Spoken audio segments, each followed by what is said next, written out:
Hi, welcome to D365 Shoppers. I'm Phil Kameen. Charlie Rogers. Are you sure you're Charlie Rogers? Yes, Let's just check. So we were just having a conversation about how crazy it is that sometimes that on what are they called? Do you have like a What, the rider? rider? That's what I was thinking of. Yeah, that you can request things like I just want the red Skittles. Well, I'll have the blue skills. So somebody has to do that. Yeah, but we're not fortunate enough on Akita. We don't get that. We did ask on that side of the camera. You can't see them. Yeah. Not happening. Yeah, we did ask, for Yeah. certain colour cups and Yeah. certain colour Smarties, and then luckily, And then they gave us this. yeah. I was about to say you can buy, but I don't think they are for sale. And they're not for sale. I'll sell them. I'll stick a few on eBay. See what we get. Just take them out the drawer. Take them out of the drawer. We got a lot of them. But today, anyway, I wanted to talk with you about, because it's something I'm not actually too familiar with, really. I have a relative understanding, but obviously you've been in the space a lot longer, a lot more senior, so you'll have dealt with project managers a lot more than I have. So I think it's important today. We wanted to talk about Waterfall and Agile, or versus Agile, I should say. Agile, right. And I guess then the CE versus BC and how... What both- fits what. yeah, from a process perspective. Yeah, absolutely. Yeah, and you're the man of process, really. I mean, all the talks you've started, Man of process. all the original talks you've done. Yeah, We're we've around done a the number of process. webinars on the Formers Pro website, so people can go and see those. Spoke in Slovenia about... About how you sort of. I guess it's less. I suppose there is an element of process in terms of how you develop a Power Platform project and the knowledge you need to have in terms of. But there's so many different views of process, and I suppose what we wanted to talk about today really is a kind of the overarching process rather than all the various sub processes. So ALM is one process, design is a whole other process, all those kind of things, and there's lots of different methodologies. But overarching over a lifetime of a project, Agile versus Waterfall. So what do you think Agile is and what do you think Waterfall is? Okay, so I'll give you my limited, experience of what those are and how I think they might work in BC versus CE, and then come over to you and we'll see. Yeah. So I mean, I think Waterfall is more of a let's if for people that don't know and aren't deep in project management and understanding of how it works, the way I vision it is, think of a river, the Nile. Let's imagine the Nile had a big hill, Right. a big cliff. That's going to create a waterfall at the end. But that means if you start at the top of the Nile, you're going to flow down in a structured approach, and it's going to just follow the stream, right? You can't go upstream. Yeah. So Yes. I'd vision that the approach is structured, and it's you go one thing then the next, and it's sort of in one direction towards one goal, effectively. And you're going to have multiple little bridges along it, which are going to be your All targets. those different sub-processes we're talking about, Exactly, design and build and all that kind of stuff. And then Agile, I mean, the word Agile in itself is, to me, is the word flexible, is like a gymnast, almost, that you're able to change things a bit more. Yeah. You're able to get a bit more of feedback, and then that allows you to change the approach potentially if you receive feedback that changes your understanding of it.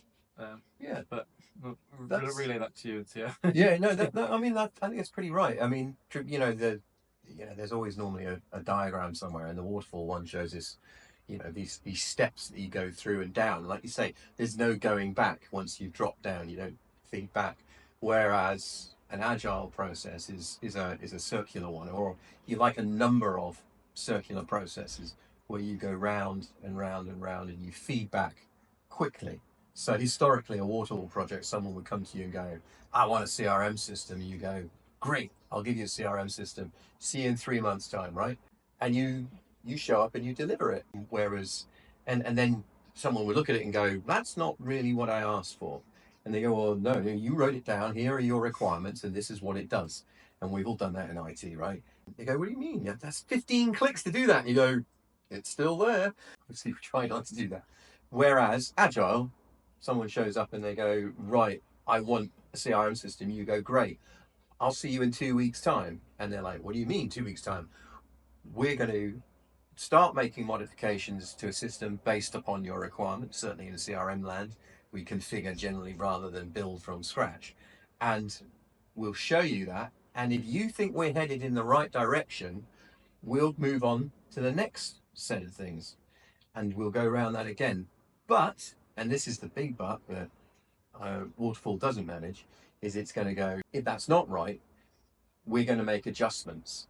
And so all the artifacts, which is a fancy word of way of for saying all of the user stories, all of the requirements, the features, all these things are really terms that only sort of popped into the sort of the lexicon of IT after we'd sort of started putting together Agile. Prior to that, I never scored user stories 20 years ago because, Agile wasn't a thing. I remember getting a book, sort of talking about Agile methodologies. And I remember sort of being blown away, the idea of always being ready to release a piece of software. Because historically, the release was something you didn't think about until sort of, very much close towards the end of a project. So, so I think we're talking the same language. So now, if we're somewhat agreeing, I'd like to quite almost draw a comparison between let's say the waterfall approach you did 20 years ago and you carried out 20 years ago versus now. Obviously, I imagine the agile one's more expensive, and because you're gonna you've got more project management meetings. So say you're meeting every 2 weeks instead of once every 2 months. You have a lot more costs in that, and then if something does change, change requests again, you're going to then creep scope potentially, and I guess that's the idea of them. Potentially, I mean, that's the whole point, is that historically people have delivered something and it's been no good, not fit for purpose. And I think the whole thing really runs back to that most clients don't know what they want until you give it to them. And historically, we've done things like prototypes as a means of trying to prevent that. So you show them that something, they go, well, it's going to look a bit like this, and they go, oh, okay, that's fine, or maybe that's not what I want. Do me another prototype, rather than going through the whole waterfall, because not all organizations, and certainly not all customers, are set up to work with waterfall, and even do agile rather. And even when you say to people, okay, I'm going to see you in 2 weeks time, I want you to judge what we've done based upon your requirements, and then we're going to modify which requirements are actually the priorities when you see how it's starting to come together. Whereas an awful lot of them are not always 100% engaged in that process, or they don't realize that the commitment is on them as much as it is on the developer. A lot of the time they go, well, okay, yeah, that looks okay, it's fine. And you almost by proxy end up doing kind of a waterfall type project because they're not really engaged in it. So it's something, Agile is a much more collaborative process. Do you think that helps with things like user adoption and, Yeah. the end efficiency of it actually being, put into practice, essentially? Yeah, absolutely. It's all about, and there's that thing about hearts and minds, right? Um, it's really important to get the people who are actually going to use it, not their manager, not the CTO or whoever, because they're not going to be driving these systems 99% of the time. You want the person who's actually on the floor doing it, who's actually doing the process, to go, yeah, that makes sense. And obviously, the CTO needs to drive a lot of the process, and we'll have a high level view of requirements. But it's really important that they are involved. Actually, people who actually use the system. So do you think in principle, because from what I've experienced and understand, in principle we always start with a waterfall approach. You always start with you define requirements, you define what you want, you go in, and then as the project goes on, you go more to, we've done, I don't know what it would be in C, but we'll be like, we've done finance module, or Right. We've set up manufacturing, we've set up service, we've included this third party app, and now we're looking to, can you test this, but can you make sure this works as it would be something you, like you say, so we'll start with the waterfall aspect of, like you say, general manager goes, we do service and we have field agents that do this, this and this, and they'll tell us what they do. It depends. We'll go and quote third party apps, we'll start, like you say, start the trials, and then we'll go to the people on the floor and be like, look, is this, then we'll include the agile side of it, where we go, do like a round table sort of approach, and we go, look, you go away, use this, we'll set you up as a user, can you now feedback of what what you're missing, what you'd like, what would save you time, I think that depends upon, the kind of product you're delivering. So it might well be, for example, the BC, because is a less configurable product, at least on sort of from certain amount of process perspective. Whereas C, pretty much always from the get go, 90% of the projects I do are not things like sales, which follows a fairly clear defined path. They are more custom, and so consequently, you really do need to build out these processes and try and do them. And certainly, if you break them into these smaller chunks and get the appropriate engagement. So the idea is that minimum viable product and all that kind of good stuff is what you want to be doing. But it's very much, it becomes joint development. So when I started doing software development, Visual Basic and stuff, a couple of the big terms were RAD and JAD. Love an acronym, right? RAD was Rapid Application Development. And so that was, I suppose, to an extent, a kind of a pushback at the time against things like C++, where you needed hardcore developers. We had Visual Basic and stuff. It's a lot of drag drop, and I suppose the equivalent these days of what is considered low code in the Microsoft universe. And then we also had, from a more of a process perspective, JAD, Joint Application Development. And the two kind of go hand in hand, because you need a development tool where you can build stuff and almost semi-prototype as you go. But joint application development is all about making sure that you're working with your customer. Historically, Waterfall had all been about, like I say, that whole thing of, okay, I've got your requirements, I'll see you in 3 months, and there's no real working with a customer. Whereas I think history has proven that if you work with a customer, you get earlier buy-in, you get hearts and minds, and you get something that follows process rather than being, sort of the two ends of the bridge. Kind of, they don't stop there. They actually hopefully meet in the middle. So do you not think Agile is less of a process? Because in my mind, the way Waterfall's approach is a pure process. No, I think they fit. There's a case probably for each, and it sounds as if sort of the BC maybe is something where a lot of the time it is slightly more waterfall, because there isn't the flex in any of the processes that you're developing. They all tend to follow a similar way. So thinking about machine shops or warehousing systems, they all kind of work in pretty much the same way. Well, yeah, to a certain degree, I actually agree. Thought I was gonna disagree with you there, but in a way, I sort of agree. You're right, because all of them have got to have a unit. Say you've got an item. Yeah. All of those items have to have a unit of measure. Yeah. And they all have to have a location, and they all have to. If you're using item tracking, they've all got to have a tracking code. So you're right. There is a lot of things that. Yeah. If that is your requirement, you've got to have there's certain very features. little sway, isn't there? So although it's all customizable and you can do it in a million different ways depending on how you operate and how your factory is or how big it is or where you're based, or you're right, in a way, process wise it has always got to flow the same way, although whereas historically, I guess a waterfall process, it was about gathering those requirements and understanding those requirements before going away and doing design and eventually coming back with a system. Whereas an agile development methodology, you gather an early set of requirements through, workshops or whatever. And it might even be that you start to pull in bits of the design process into those meetings with customers. And I've seen people, they use Lego bricks and stuff to go, okay, well, this represents this, and another set of Lego bricks represents this. How do they move around, within your process? How do you see them fitting together?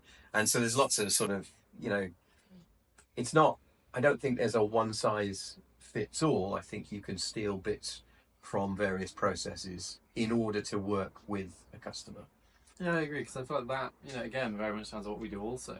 Yeah. Where, you do a workshop with a customer and you go, this is what it does, what does it look like to you? This is missing, or what does it look like we could improve? Or is it, have we gone too complicated and you want to scale that back a little?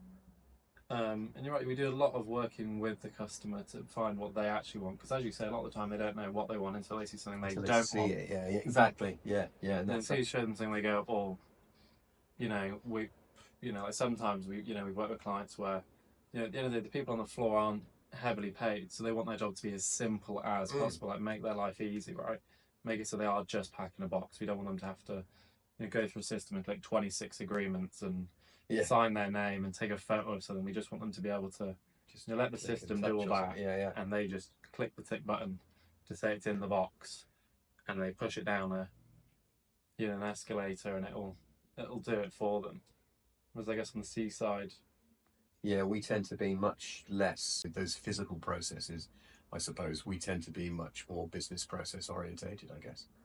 But it's entirely depending on how on who the client is, and is it a membership system? Is it a sort of website that's doing something? Are we dealing with sort of chemicals or anything else? There's like a different all those different ways of doing it, and different ways of customer doing stuff. You know, which is something that we have to take care of. and I guess that's the true answer, right? Is as you say, like if the customer is really rigid, and they're in a sector like finance or let's say working with chemicals, they're gonna have procedures that have to be followed. So you can take Yeah. more of a waterfall approach because compliance wise, they have to do certain things and they haven't Yeah. got a choice about it. Yeah. Whereas if you've got a customer that's a bit more on the creative side, they might be a bit more open to To mix it up. be like, oh, we don't need to force that. We can just they can do it, they might not. Yeah.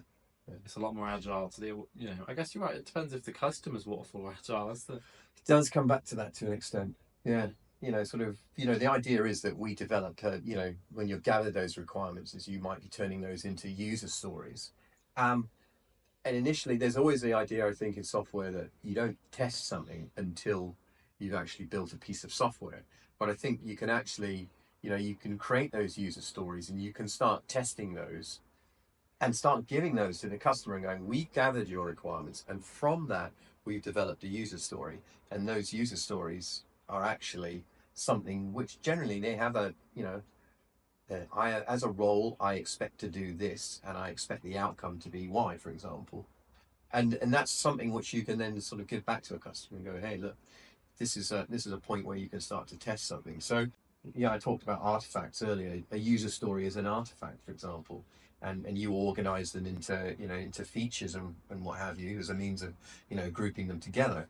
But they all you start to allow things to become testable quicker, and that, to my mind, always gives you a better product because you've had feedback from a customer much earlier than if you're not sort of if you just gather, if you've taken someone's information, you processed it, but you haven't processed it properly, then the software is going to be bad. And so by giving the more points of access within your process, and I think an agile process tends to do that, then you end up hopefully with a better quality of product. So although I also follow that approach, I mean you're right. I do agree. I think you do with an agile have a better quality of product. I just thought when you were explaining there, I was like, well, you're right. You feedback from the client, and you might go, well, this guy on the ground, he's a delivery driver, for example. You go, oh, what do you want to do by the end of it? Is he then not just going to reciprocate what he already does? Yeah. So if you there is that danger. Your big But risk then yeah, is I'm just building what I've already got because that's what I already do. Even though by at that point we were limited because I don't know, IoT wasn't so advanced, so we couldn't integrate this and this. yeah. Is that a big risk? Do you think? I think there's a potential for that, for people just to simply go, this is the way I've always done it in the past. But during the user requirement phase, during the workshopping, hopefully you'd be having discussions at a certain level, so you'd be able to go, why do you do it that way? And there might be, like you say, a clear reason. It might be that there are certain compliance features they have to have, and so that forces them procedurally down a certain route. But you might be at that point you can go, well, hang on, we could automate some of that compliance for you, and then you could just do this instead. So I hope before you get to the user story that you would have already had some level of conversation about, okay, we're doing that good consultancy stuff, where we smile and go, hey, that's great, but have you thought about doing it this way?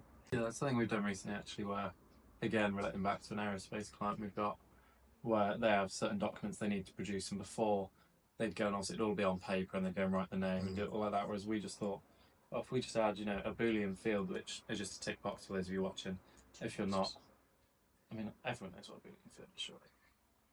I don't think if I said to my wife what's a Boolean field, she might look at me like I was mental, I think. Yeah, maybe I'm thinking just because we're in tech. Yeah, maybe. I think it's a tech thing. Yeah, but basically a tick box. Yes, no field. Yeah, so on the sales line, you're able just to tick. We had 4 or 5 boxes, 4 or 5 different documents that they need to have for each of these sales to, for, I don't know, if it's a weighing, prove it's got no holes in, or, Right. like it's just document effectively. So when it goes to the client or their client, They go, yeah, say the plane crashed, say that it would be doesn't, bad. but they can go, look, this is what it went through. It wasn't us, sort of thing. Wasn't These are the us. documents it's got. I mean, that sounds worse than I mean, but it's probably not. I used to work in a place where they were dealing with a load of databases, and whenever tables went wrong, the first thing they would do would create a CYA table, and I was like, "What's a CYA table?" And everyone's going, "What is a CYA table?" And nobody would answer the question. They just go, "That's what we call the backups." And then I was in a call with just one-on-one with someone. I go, "Why are they called a CYA table?" And he was going, "Because it's a cover your table, Phil." And I was like, "Ah, okay." So That's effectively what it is. Maybe it isn't articulated in the best way, but it's effectively what these things are. I mean, we all know every business does them, where you got to get something signed on the dotted line to cover exactly what you're doing. I mean, we do it right, where you get projects signed off, and it's just you get it signed off so they can't. absolutely, statements of work. Yeah, exactly. So this is what we need from you, and this is what we will provide. Not all customers seem to read them, as far as I can tell, but that's another conversation. Yeah, so it's one of those things where you put these Boolean fields on the sales line, and that allowed, instead of them going through and writing through on all these documents, which is what they did before, because obviously it all needs to be on paper. But now you just allow them to do a sales line, and then that'll adopt all of the values in which they need. Which again, we use workflows, or I think we actually hard coded a lot of it. Right. But you could have used Power Automate if you're in CE. I mean, we probably could have used Power Automate. CAD. Thinking about it. There's a lot of retrospectively. UI stuff these days. I think there's sort of traditionally we had something called real-time workflows in CRM land, Yeah. and they are not RIP yet, but it's. I remember supporting some of those when I was on the CE side. It's all coming back to you. The old The horrors. the horrors, the horrors. So that allowed you to, obviously prevent somebody from doing something on the spot, hence the name real-time workflow. But the way they were implemented in the product meant that it would actually impact the entirety of the underlying IIS server. Now, I imagine some of that's been changed a little bit as it's all moved online, but there's clearly been a move away from that, and Microsoft have come up with a whole bunch of new bits and bobs like low-code plugins and all that kind of good stuff. I've seen a couple of low-code plugins. Oh, you saw that demo, didn't you? Yeah, but Yeah, you can't edit them, I don't think so. Oh, the game's moved on a bit. Has it? Yeah. But it's been taking an awfully long time. This is my issue when things go into like preview, especially. Right, it's Oh yeah, very different to when they're actually in product. sometimes, yeah, the preview of Power Pages, I was like, okay, I think I had a handle on it, and then it went GA, and I was like, hold on, there's all this additional visual code bits and pieces. Interesting, yeah. Sometimes it changes. So we've got bits of low-code plugins at the moment called functions. So I call, I mean, in programming, right, you have functions and methods, right, when you're writing code. Why call a feature within a product a function? It's very confusing. So if I talk about function, people go, "Do you mean is it a function?" You go, "No, it's actually it's a custom API under the hood and all these kind of things." And it's just an annoyance. Well, again, all that naming convention stuff. Goes back to process. Let's come back to process. Might confuse processor. Let's compare processes. So we talked about cost and timeline. Yep. So I suppose there's a fixed cost, right, for Waterfall. That tends to be the idea, at least. Yeah, I guess right. Gives customers more of an actual idea of realistic cost. But then saying that, like obviously we quote on a agile process because we know we're gonna, like you say, we schedule in on a 100-day project. I don't know, 15 days project management because you're right. Every 2 weeks you're gonna have a stand an up hour or and a two of playback, going through meetings and showing them what we've done over 2 weeks, readjusting the backlog, all that kind of stuff. Does it? And like you're saying, if you've got major changes of things you didn't get in discovery, you're right. You probably you'll be able to again. But it's whether or not have you signed on for time and materials, or it might be that the customer thinks, the customer is like, well, I only want to pay X for the whole thing, and then under the hood, what we actually do is we do it in an agile fashion, because an awful lot of developers now, sort of Agile's become so ubiquitous across IT that Good word. It's a great word. I'm not sure I could spell it. I enjoyed that word. Yeah, Could you that's tell good. me what it meant? Yeah. Please. Yeah. Ubiquitous. So it means, what does it mean? Ubiquitous. It is See, this is the safe issue, everywhere. folks. You use big words Big and you words. don't know what they mean. I do know what it means. Ubiquitous. It's everywhere. That's the whole general idea, right? User stories, understanding all that kind of stuff. Working from a from a DevOps board. If you're in the Microsoft universe, sort of the idea of working any other way almost seems unnatural these days. So it might be that under the hood we're going to work in a number of sprints anyway, and that ultimately the customer thinks, okay, I've got a waterfall happening here, whereas in reality what they've actually bought is 5 sprints, for example. And I think sometimes that miscommunication from project managers to the clients and then potentially internally leads to this thing where you go along to a sprint playback and you go, here you go, customer, this is what we've got so far. They go, is it done yet? And you go, no, because that's not how we're working. And then the customer looks at you and go, what do you mean? I'm paid this much money. I expect to have a system at the end of it. So yeah, it's that usual thing of all things in life, really. Communication is key, and project managers sometimes, bless them. I'm quite fortunate. Amy's You've got to great. get, yeah. Amy's very good at. I've got some good project managers. I think sometimes bits of communication fail with customers, though. So, but it's But also, does that not fall potentially on the consultant too? I mean, because again, this is a difference, right? On the BC side, we spend a lot of time with the customers ourselves as consultants. I feel like, again, it's going to be a bit of a rash comment. It's going to be a debate in itself. I feel like we consult potentially more than CE folk, but you guys are probably more technical. yeah. I guess it depends on the processes that we're trying to build. Are we configuring a sales process, which is fairly straightforward, or are we configuring a completely custom system from scratch? In which case, a big part of the consultant job is to basically become, kind of in sync with the customer and understand what they want and how they think. And that's a big part of the workshopping stuff is picking up the language they use and the ideas they use before you start creating user stories and starting to work through design, for example. Yeah, maybe it's just something I didn't experience as much when I was on the CE side because Yeah, I I was more guess, of a junior back then. yeah, But yeah, potentially. since I joined the BC side, it's very much like you say, I'm doing the workshops and I'm involved in that side of it. So maybe it's just something I missed. Yeah, maybe. Because you're right, BAs on your side must spend a lot of time with clients So yeah, in the way I'm thinking. getting a good BA is worth their weight in gold. I hear that quite often, actually. Yeah, absolutely. Bad BA is an awful thing.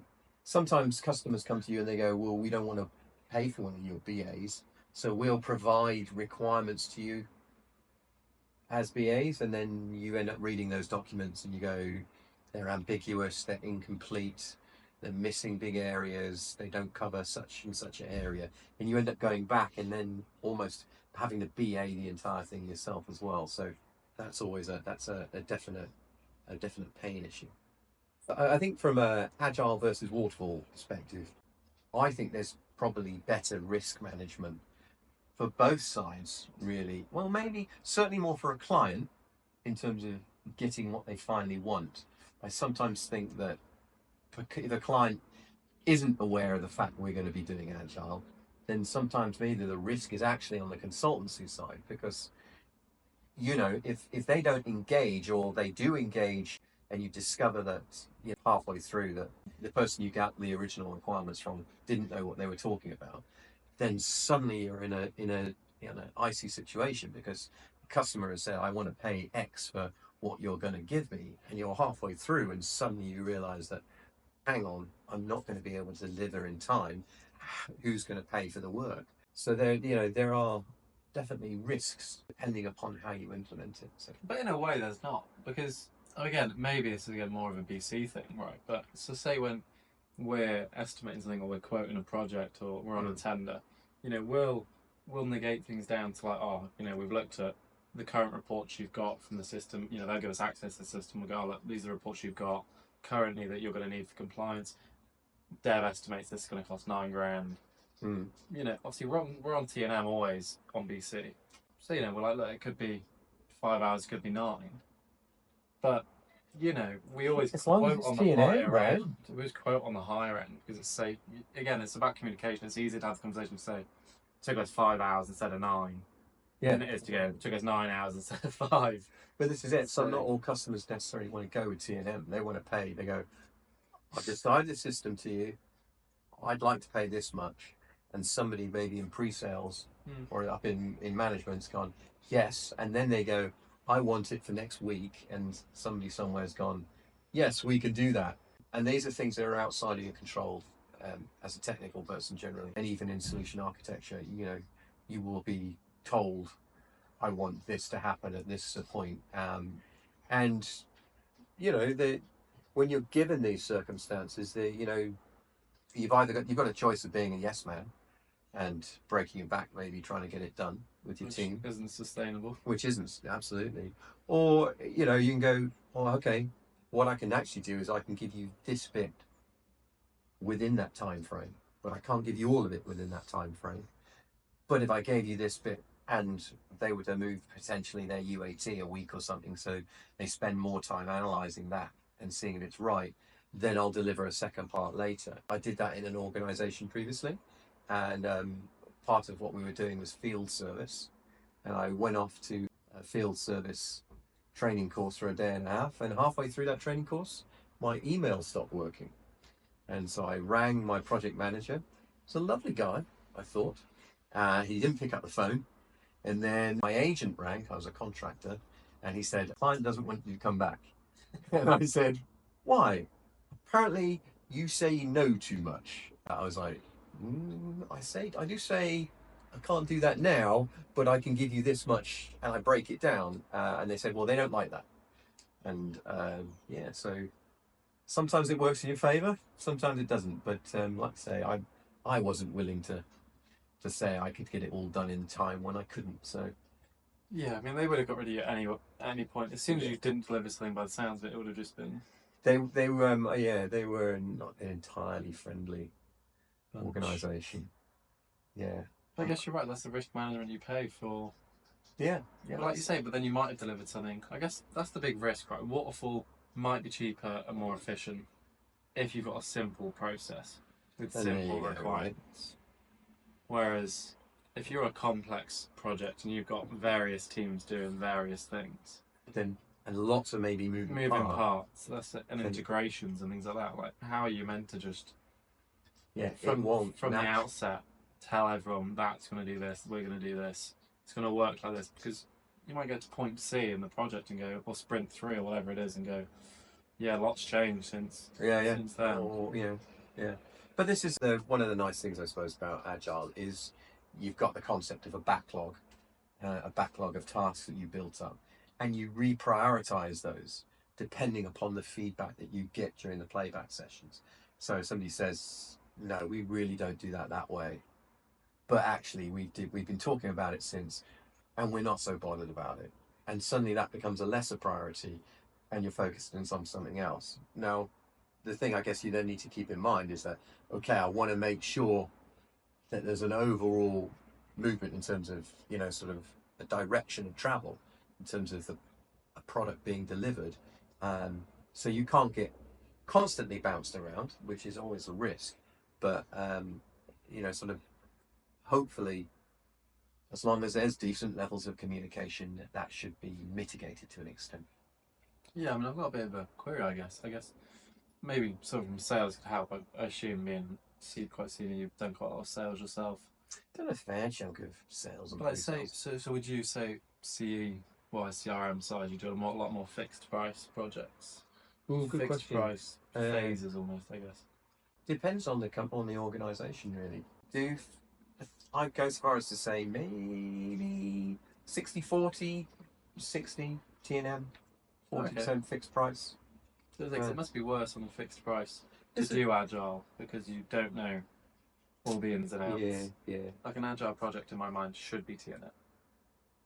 Yeah, but very few organisations have bottomless pockets. So, and then, you know, it comes back to the thing we've discussed before, where it's like you've got to be honest with them and go, okay, sort of, you know, if you end up tracking off too much, then that's the point that where hopefully Agile you can go, well, actually we've only burnt a month, whereas for example with Waterfall, you might have burned 3 months going in the wrong direction. So that's the trade-off. That's the trade-off. Yeah, I guess a lot more because you always estimate, right? Like they always know a ballpark figure that you think it's going to go in. When because we've all done multiple projects. I mean, you must have done hundreds of projects in your It does time. feel like it, yeah. Like you'll be able to look at things even without knowing 100% of the details and it's roughly going to take. Yeah, it should be this long. Yeah, So absolutely. even if this and this changes, it's still going to be. That's always the hope. Yeah, yeah. And that is where experience pays. Yeah, I think a lot of the time where things end up going south or feel like they're going to go south a bit is more often than not where suddenly there's a huge scope creep. So, and that's always a worry. The idea obviously is that Agile can deal with scope creep, but again, it's a conversation that has to be had with the client. It's always about value. I think whenever you're talking about scope, it's always about is the value there? Is the value there? Is it required? Yeah. Because if it's not required and doesn't provide value, then it shouldn't be getting done. And this is it. I think a lot of customers struggle with those concepts. I worked on a number of projects, particularly when I was a contractor, where you would try and get something and get it out the door, almost as MVP often. And they would go, no, it's got to be 110% right before you do it. And you'd be like, but it can't be. And they go, oh, yes, it can. And you go, okay, you need to test this, this, and this, like I've been asking you to. And then they would struggle with that. And I think a lot of organizations do struggle with the idea of change management and the idea that when they deliver something, that it's not going to be fixed in stone. We're not giving them a copy of Word or a copy of PowerPoint onto their desktop. We're giving them a system that, often does many stages and a certain amount of complexity. And they need to, I think, often I'm not sure they appreciate the fact that their process is flexible, the system is flexible, and that we're open to change, but it has to be an honest conversation. See, this is a constant battle we have, is where clients think you're telling them that's what's going to happen. Yeah. It's like you'll deliver something, like you say, and you're like, oh, just use that, tell us what's wrong, tell us what's right, tell us what you like, what could improve, what could be worse, tell us how you feel about what we've done so far, and give us some feedback on what you want, test it, make sure it works. Is there something we're missing? They think you're telling them that's now set in stone, now we've done the work. Yeah. That's what you're doing. And they don't realise that even though we're asking for criticism and changes and feedback, that we're open to, if you don't like your process and you want the process to change, communicate that with, your delivery manager. And then when they communicate with us, we'll, design a change or design the system differently to that process change. It's a big process change though can, it's like it sometimes it comes down to the customer go, well, I didn't know about this at the time, so it's not my fault. And so I don't think I should pay for it. And so you sometimes have those difficult conversations with a client where you have to go, well, sort of, unfortunately, we're not a charitable institution. And if we've got to do a whole bunch of work because we've been given bad information, that's a cost that we need to pass on to you. It's a change request, right? Like you estimate, well, they tell you, and it is agile and we can change it, but that is a change to what we originally estimated. Right? Yeah, absolutely. As consultants, I think it's important that, I don't know how this works on the C side too, I guess on the BC side we always say it's important as consultants that we stay out of those conversations. Like, we'll tell you it's chargeable and that it's a change request. But you want to dispute that and have a conversation, that's nothing to do. No, absolutely. We're here to scope what it is and do the work and, be your friend almost and, get this project done for you. But we're not here to talk about costs and prices. Because that's when it gets sensitive and that's not. No, I think it's unfair. I mean, certainly as a contractor, I've been involved in those conversations and it's very uncomfortable. You have people who are trained to be project managers and change managers and, they're paid to have those conversations. So.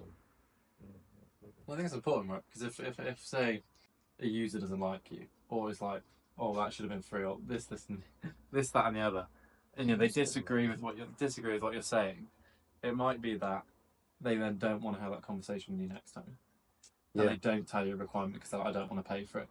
But then it gets to delivering the project, and it's not suitable, and it is missing things, and it's not compliant, and that's why I think there has to be that.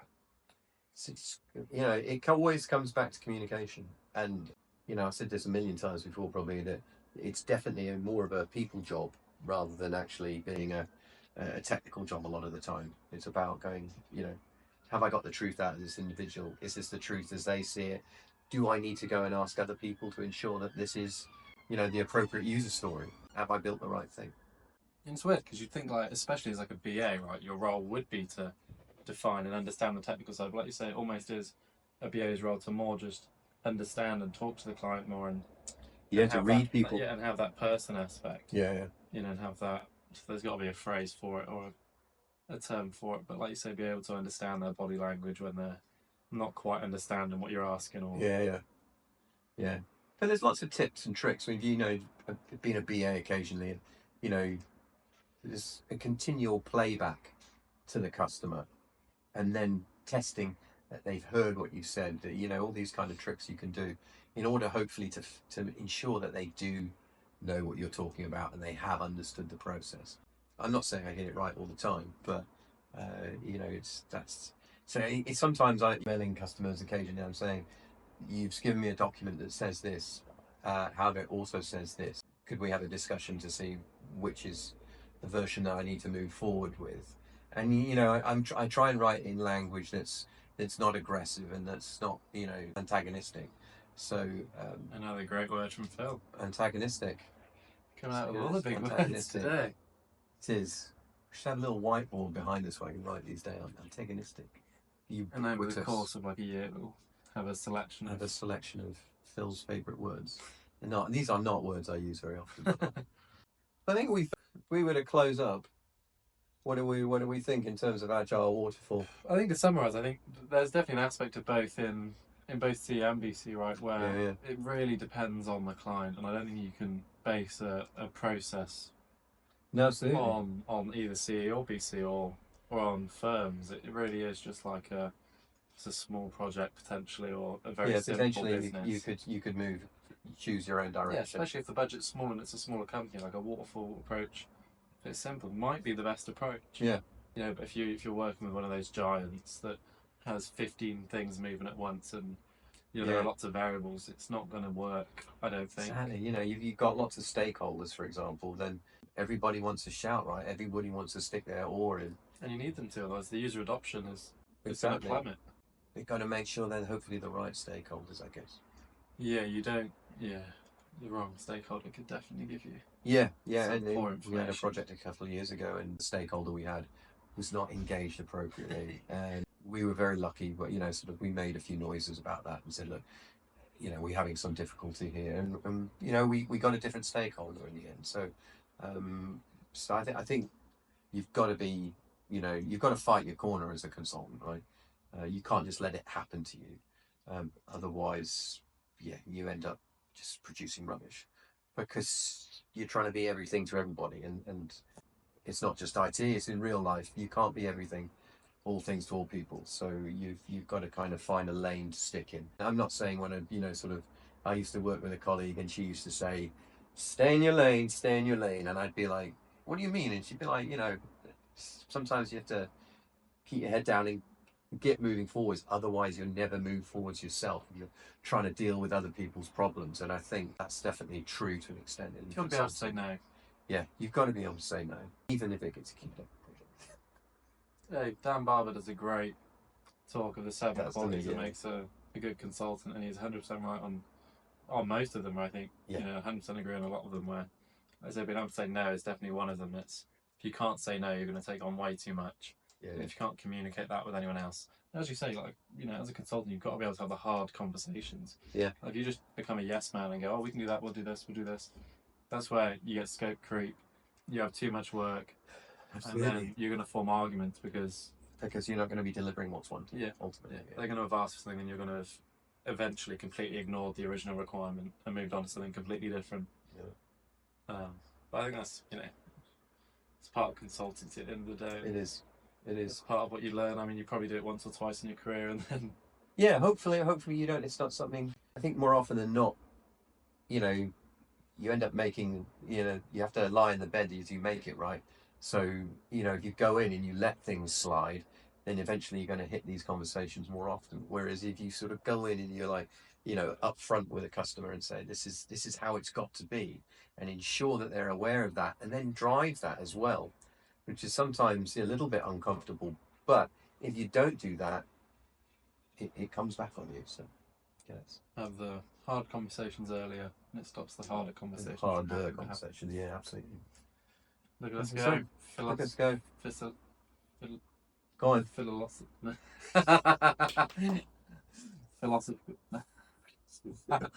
Philosophical? That's the word. Yeah. Oh, Write it I out. still can't say it. Oh, I'm having a mare. Yeah, man. Anyway, I think I think that's after that shambles. Yeah. Don't want to talk about it. These big words. These big words. I'll write them down for you. You go and practice them, mate. You have to get on ChatGPT and get it to read it to me. Yeah, absolutely. Yeah. Anyway, Great. thank you very much for listening. Yeah. I've been Charlie. I've been Phil. Thanks very much. Bye.